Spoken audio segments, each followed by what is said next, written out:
Now I'm live.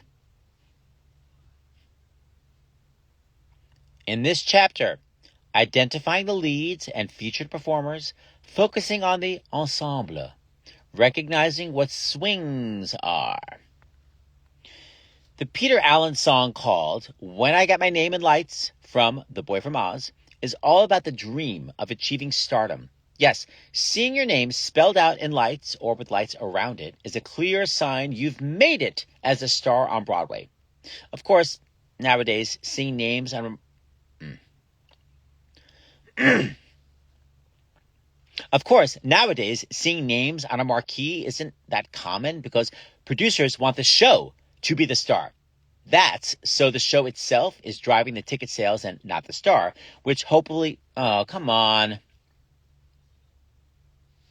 That's so the show itself is driving the ticket sales and not the star, which will hopefully prevent sales from plummeting after the name on the marquee leaves the production. Sad speaks. Regardless, having your name on the marquee isn't all it's cracked up to be, especially if you're in a David Merrick show. That is, if you could time travel because he's no longer around. However, in the 1960s, this is the story, Anita Gillette took over the lead role in Carnival for 2 weeks when Anna Maria Alberghetti went on vacation. Gillette's agent negotiated that her name would appear above the title on the marquee, and producer David Merrick arranged for a photographer to come and take pictures. Gillette told me that she was posed on a ladder next to the new marquee that now read, Anita Gillette in Carnival. Unfortunately, her agent wasn't specific enough. Yeah, she got her name above the title, but 2 weeks later, Merrick sent her a bill from a New Jersey sign company for $200. Yeah, Anita Gillette had to pay for the new marquee. Classic David Merrick. No matter how much it costs.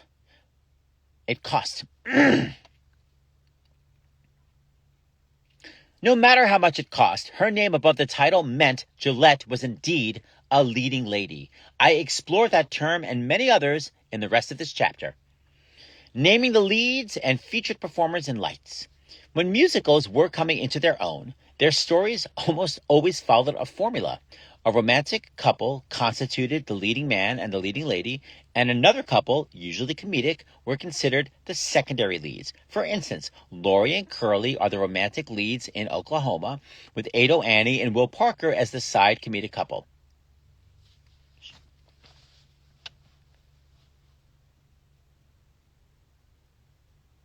Wait, where is that? Okay.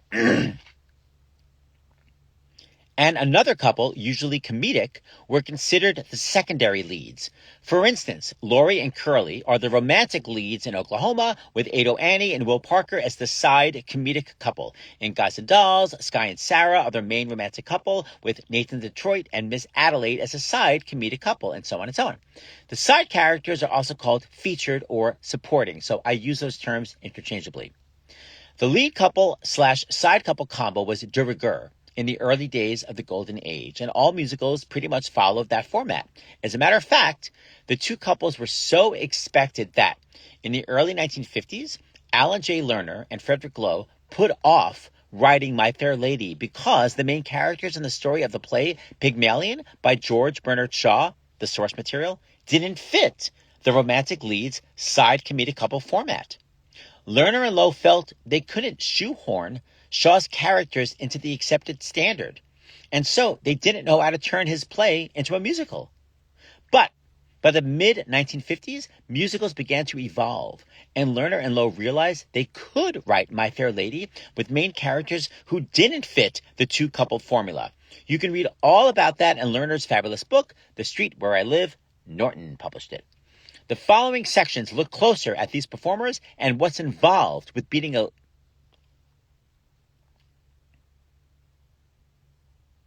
The following sections look closer at these performers and what's involved with being a lead and featured performer. Identifying the lead or leads. Most musicals to this day have at least one leading actor or actress. But who are they? An easy way to find out who's the leading lady or leading man is to check out the title of the show. If the character's name is in the title, they're the lead. Charity in Sweet Charity, Evan Hansen in Dear Evan Hansen, Evita in Evita, Kimberly in Kimberly Akimbo, Fiorello in Fiorello, Mame in Mame, Pippin in Pippin, and so on. Those are the easy ones. Benjamin Barker in Sweeney Todd seems trickier to figure out. Giggle! In the musical, you find out that Sweeney Todd's real name is Benjamin Barker. Hashtag Sondheim fan joke. Tip. Sometimes the lead's actual name isn't in the title, but the title refers to the lead. Funny Girl is about Fanny Bryce. Waitress is about Jenna the waitress. A Man of No Importance is about Alfie. So if someone asks, what's it all about? You can answer Alfie. Hashtag 1960s music fan joke. Hashtag young readers are confused. Hashtag where's the funny part? In musicals that have a leading man and a leading lady, the love interest of the leading person... In musicals that have a leading man and a leading lady, the love interest of the leading person is usually the other lead. So, Mrs. Lovett is the leading lady of Sweeney Todd. Aldonza is the leading lady of Man of La Mancha. Oscar is the leading man of Sweet Charity. But, like all the annoying idioms I had to learn in Ms. Harnick's high school French class, not everything in life follows rules. Take Evita. Yes, Evita is married to Perón, therefore Perón is her love interest. But Evita's nemesis, Che, is actually considered the leading man. Why? Basically, because his role is bigger. I guess size does matter? Back in the Golden Age, voice types and danceability delineated... Okay, it's so inappropriate. Where was I? Back in the Golden Age, voice types and danceability delineated leads versus featured roles. Those leading men/leading women sang legit operatically, and the featured actors and actresses sang belty, vaudeville, and they often danced. Examples. In The Most Happy Fella, Tony and Rosabella sing with a legit operatic sound, My Heart Is So Full of You, while Cleo and Herman belt and do the dance numbers like Big D. In Kiss Me Kate, Frederick and Lily sing in a legit operatic style, So in Love, while Bianca and Bill belt and dance up a storm. Tom, Dick, or Harry, or Too Darn Hot. Okay, I'll go to Seth Speaks.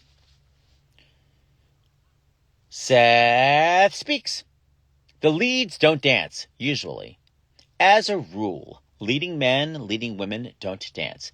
Take it from me and my years as an audition pianist, there's nothing more devastating than playing piano at a dance audition featuring leading men and having to watch handsome guys with amazing voices crash and burn on a simple grapevine.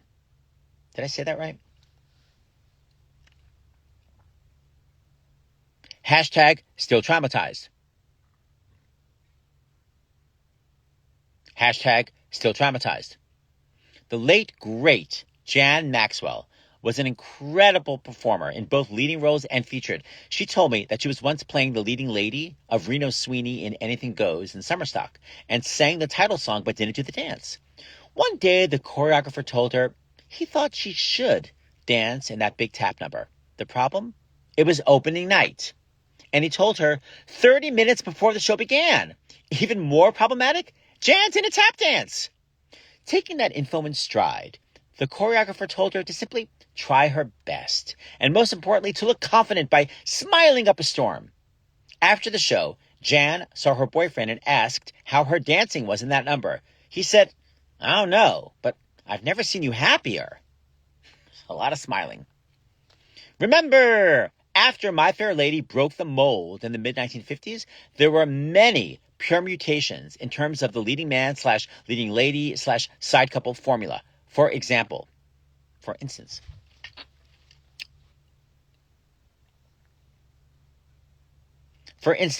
musicals are now allowed to have two leading men or leading ladies. Chicago is about Roxy and Velma. The Producers is about Max and Leo. Warpaint is about Elizabeth Arden and Helena Rubinstein. The leading men and leading lady roles in these shows are equal. But what about shows where multiple roles are equal? Those musicals are called ensemble shows. An example is You're a Good Man, Charlie Brown. Charlie Brown's name is in the title, but Lucy, Schroeder, Linus, Snoopy, and Sally all basically have equal roles. Same thing with The Drowsy Chaperone or A Day in Hollywood.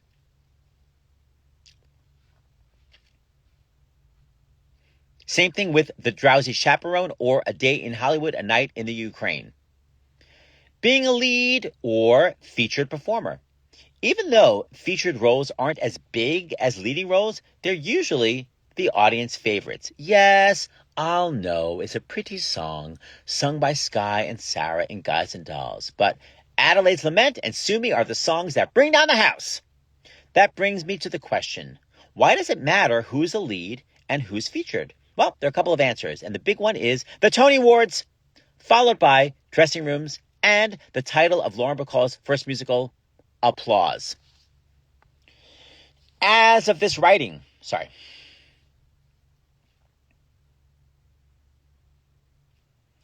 the awards. As of this writing, the Tony Award categories are Best Actor, Best Actress, Best Featured Actor, and Best Featured Actress. Yes, these awards are still separated by genders, but I think that's going to change soon. A show's producers submit their cast list to the nominating committee and place each actor in the category to be considered. You'd think who goes where would be obvious, but girl, Seth speaks. Some roles have gray areas, and producers try very hard to place actors in categories where they'll have a better chance of winning. Sometimes it works perfectly. For instance, the producers had two leading men, Matthew Broderick and Nathan Lane, playing Leo and Max. But triple threat Katie Huffman played Ula in the show. In one sense, Katie could have been considered a leading lady because she was the only woman with a large role in that show. But her character didn't come on until the middle of Act 1. The show's producers asked the Tony Committee to consider her as Best Featured Actress. That meant the producers didn't have a leading actress. The show's producers could have fought to have her considered as a lead actress, but they probably looked at who else was likely to be nominated in both categories and went with featured because they thought she'd have a better chance at winning. They made the right choice. Broadway favorite Christine Ebersole won her first Tony Award as Best Actress in a Musical for 42nd Street that year, and Katie won Best Featured Actress for The Producers. The flip side of that story happened during the 1995 Tony Awards. The hilarious and high-belting Megan Mullally was starring as Rosemary opposite Matthew Broderick in How to Succeed in Business Without Really Trying. Rosemary is arguably the leading lady. After all, she's the romantic interest of the leading man, and Smitty, her sassy best friend, is definitely a featured actress. Now, it could be opined that How to Succeed is a show with a leading man and two featured actresses, but in my opinion, the role of Rosemary is much more leading lady and much less featured actress. But this is where producers jockeying for a Tony Award can get in the way. Why? Well, this is my understanding of what happened. You see, 1995 was also the season of Andrew Lloyd Webber's giant Sunset Boulevard. After that show opened, everyone knew that Glenn Close would win Best Actress in a Musical. She had a string of wonderful reviews from all the critics, and audiences were going crazy for her. Well, the producers of How to Succeed thought Mullally was fabulous in her role and deserved a chance to win a Tony Award. They knew if she were nominated as Best Actress, she wouldn't win because Glenn Close had that award in the bag. Instead, they asked the Tony nominating committee to consider her in the Best Featured Actress category because that would mean she'd actually have a chance of winning. The Tony Committee agreed, and she was put in the Best Featured Actress category to be considered for a nomination. Smokey Joe's Cafe, an ensemble show, all the roles are equal, opened that same season. And instead of submitting all four Smokey Joe's women in the Best Actress category, the producers submitted them to be considered in the Best Featured Actress category. And guess what? 3 were nominated. And the 4th nominating slot went to Greta Boston for Showboat. That meant there was no room for Megan Mullally. #backfire. Close indeed won Best Actress, but that category only had 2 nominees, Glenn Close and the late, great Rebecca Luker, meaning there was room for 2 more nominations. If the producers had left Megan Mullally in the Best Actress category, she probably wouldn't have won, but no doubt she would have at least been nominated. So because of getting her moved into the featured category, she not only didn't win a Tony Award, but she also wasn't even nominated. as Max Bialystock yells at Leo and the producers, "Don't help me!" P.S. Don't cry for the multi-talented Mullally. It all worked out in the end because she's...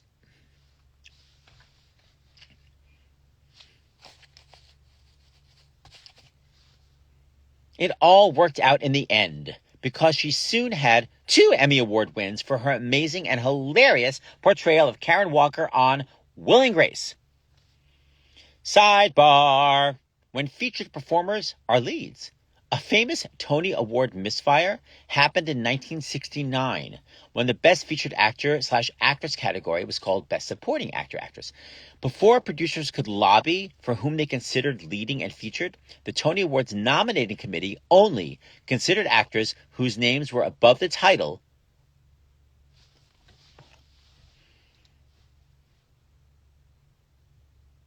The Tony Awards nominating committee only considered actors whose names were above the title of a show as eligible for Best Actor/Actress.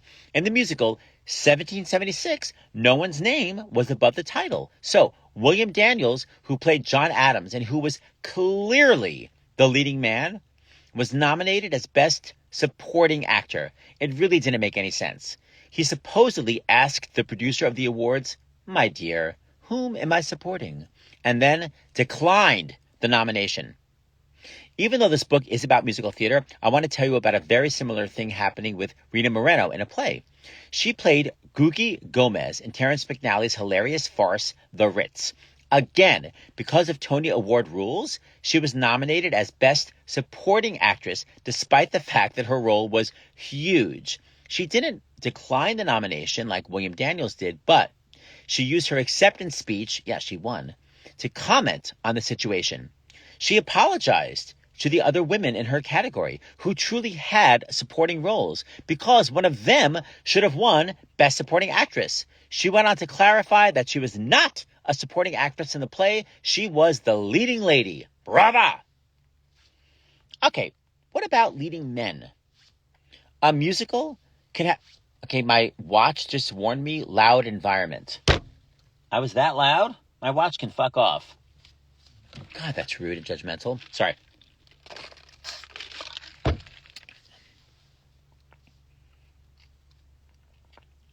A musical can have 2 leading men, as I mentioned. But what about one leading man played by multiple people? Do that again. A musical can have 2 leading men, as I mentioned. But what about one leading man played by multiple people? Wait a minute. I told this bullshit story already. Ay. 254.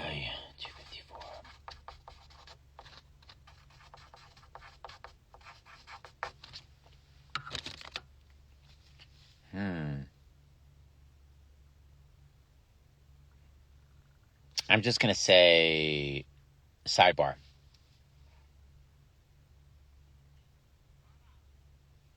Now, here is one of the most bizarre nominations and a precedent.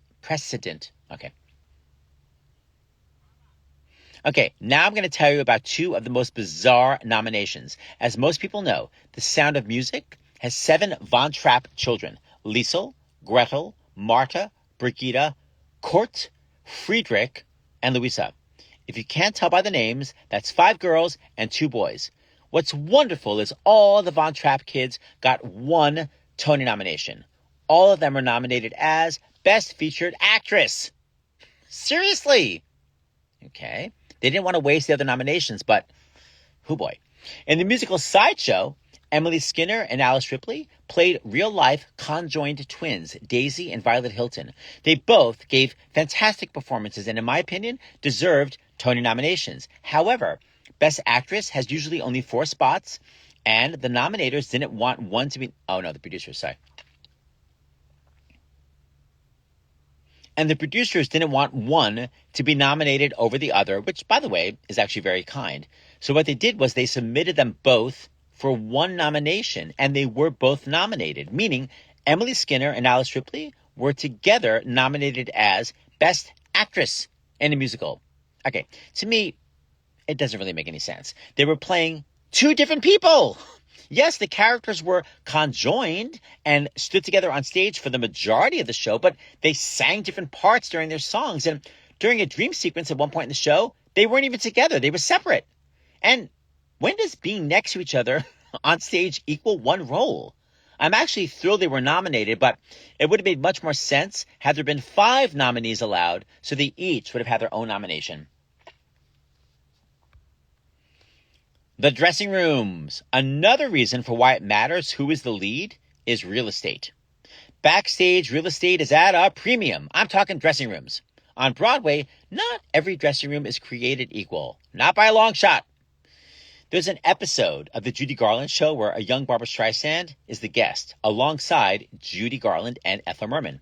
Streisand mentions that she's coming to Broadway. It's a new show called Funny Girl.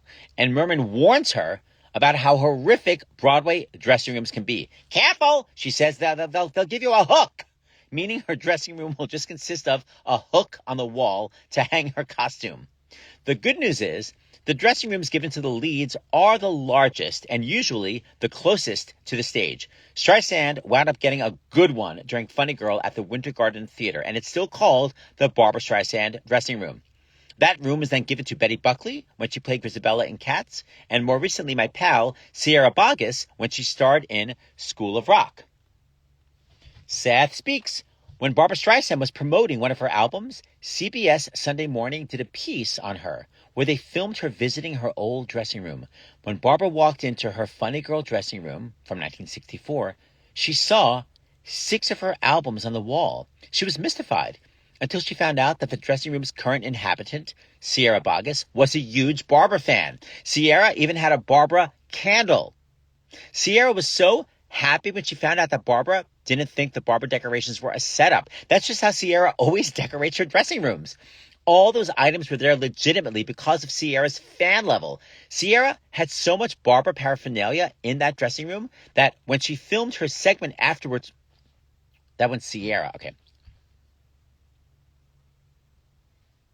Sierra had so much Barbra paraphernalia in the dressing room that when Sierra filmed her segment afterwards for CBS Sunday Morning, she looked at the camera and thanked Barbra for not being creeped out.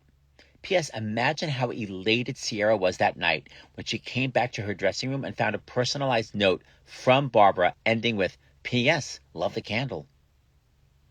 Seth speaks. By the way, sometimes a leading man dressing room is not what the literal doctor ordered. Michael Rupert told me that when he was starring in Pippin as Pippin on Broadway, he began to get very depressed and couldn't understand why. It didn't make sense. After all, he was starring in the title role of a hit Broadway show. He finally went to a therapist. Now, if you don't know, Pippin is about a group of people, basically a cult, who tried to convince Pippin to die by suicide by the end of the show. Michael was in the star dressing room, and the only interaction he had with the ensemble was on stage, where they were trying to manipulate him into doing something horrible to himself. His therapist helped him to realize that the stage interaction was feeling too real. He needed to connect with his fellow actors off stage. So on stage, he could realize they were just acting. But how? He only saw them on stage because they had their own dressing room and he was by himself. Well, he solved it by moving out. Yes, he vacated his star dressing room and moved into the men's ensemble room. This way, he could be with his fellow actors off stage, get to know them, laugh and joke during breaks in the show, and then, when he was on stage, he would be able to separate the offstage actor from the evil cult member. Oh, I see. He would be able to separate the offstage actor from the evil cult member that was just acting on stage. It worked, and his depression lifted. Sidebar, the small world of live theater.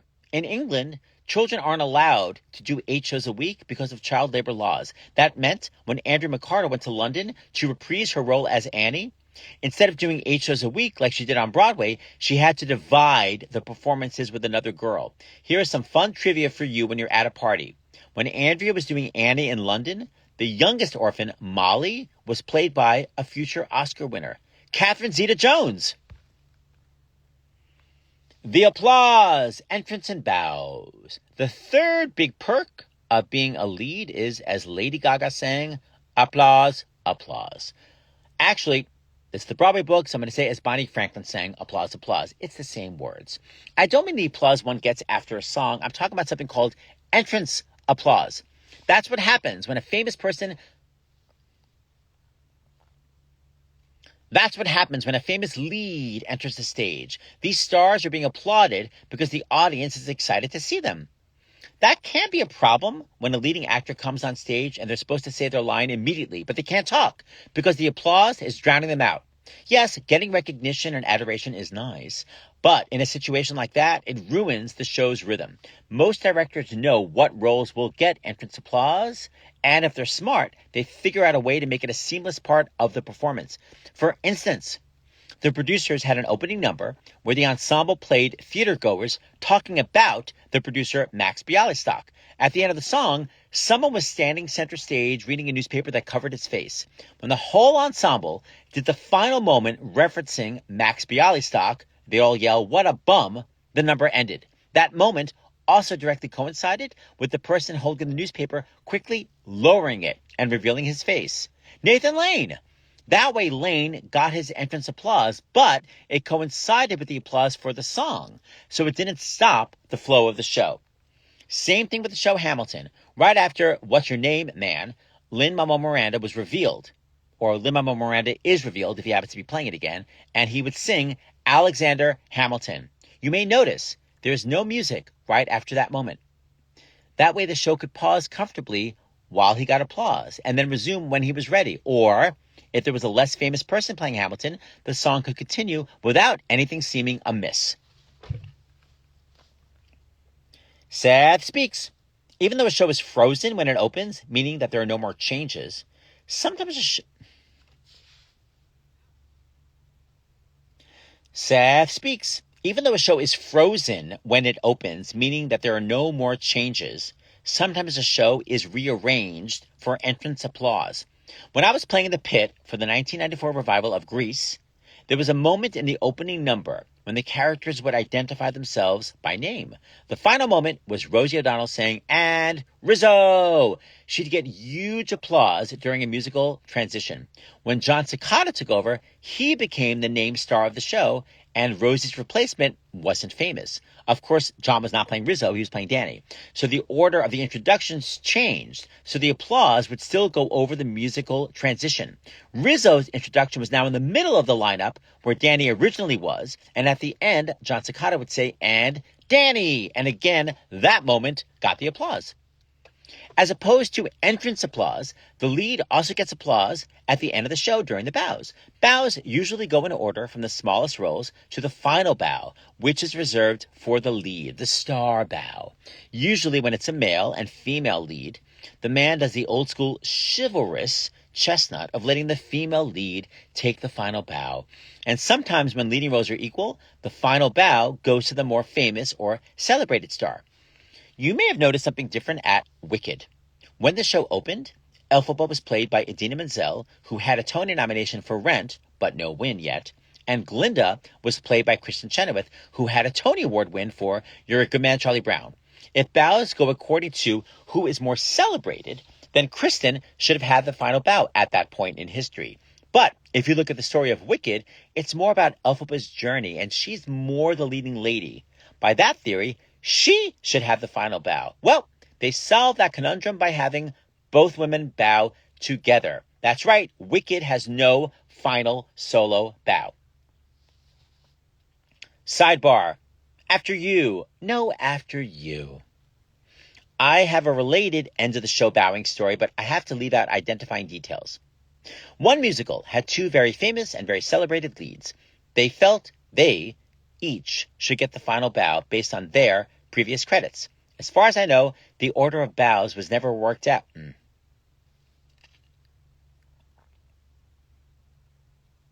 As far as I know, the order of bows was never worked out before the first preview because they ran out of time at the final run-through. So that night, during the first preview, the show ended, and one of them gestured to the other graciously. Oh my God, it's so many eshes.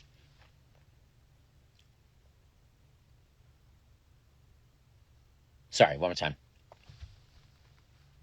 And one of them gestured to the other graciously, quote unquote, implying that the other person should take a solo bow. But that meant the person gesturing would get the final bow, the star bow.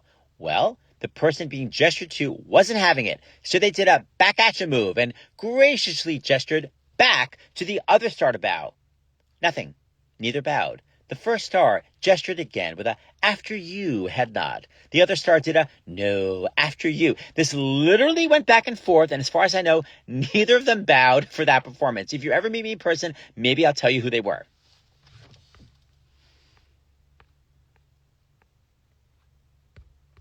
I feel like I'm going to die. No, I could do some more.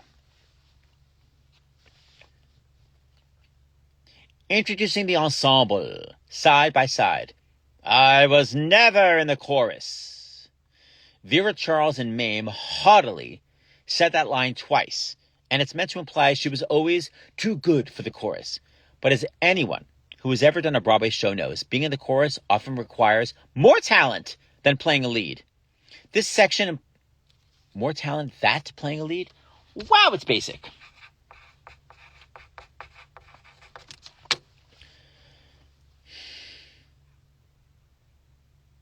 This section explores why that's so and explains why shows often have a chorus.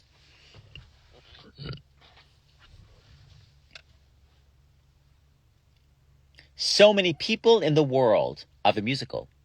Here I discuss the point of the chorus, or as it's now called, the ensemble. The ensemble serves many purposes and it's vital to many musicals. The reasons are as follows. Shows are often about a few main characters, but those characters interact with other characters. These other characters may only have a few lines, but they're still needed to advance the plot.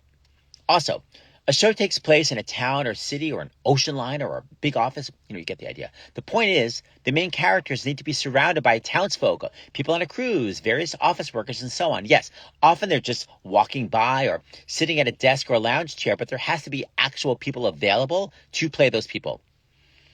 Also, in terms of aural, A-U-R-A-L aesthetics, musicals often have big group numbers because it's exciting to hear a big ensemble of people singing harmony. And finally, same thing with dance numbers. Watching a fabulous dance solo is enjoyable, but there's another type of enjoyment from watching a group of people dance in unison or to watch a group of people doing various steps at the same time.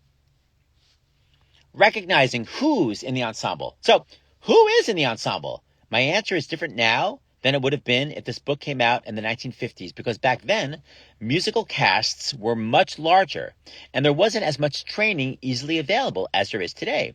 Because not everyone had access to acting, singing, and dancing lessons, shows had a specific singing chorus and a specific dancing chorus.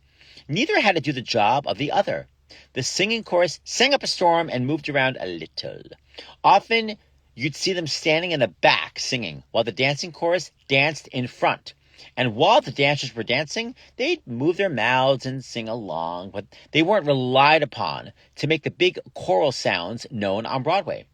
Nowadays, because a lot more training is available to performers and because cost is often the bottom line of producing a musical, the ensembles are much smaller than they were during the golden age. Ensemble members are often expected to sing and dance.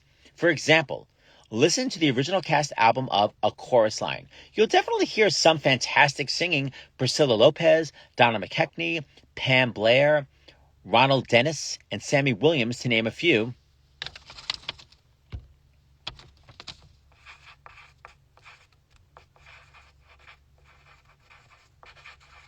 Wait a minute. Do I not mention my favorite singer, Kate Cole? Oh my God. Let me do that again. Ronald Dennis, Kate Cole, and Sammy Williams, to name a few. But the album also has a lot of singers on it who have heart, but who don't have voices suited for a leading singing role. After you've heard a few songs, listen to the 2006 revival cast album of A Chorus Line. Most of the singing in that production is fantastic. It's a clear example of how the skills of ensemble people have increased dramatically over the years. Now, even though the character of Vera Charles eschews chorus work, a real-life two-time Tony Award winner, Chita Rivera, constantly talks about how important it was for her to have begun in the chorus. She feels that when you perform in the chorus, you learn to work together, to move as part of a unit, to be aware of the people you're performing with, and to really feel you're one part in a whole piece. When the show... Where am I? How fucking... All right. You're right. How much did I get today? How many did I do?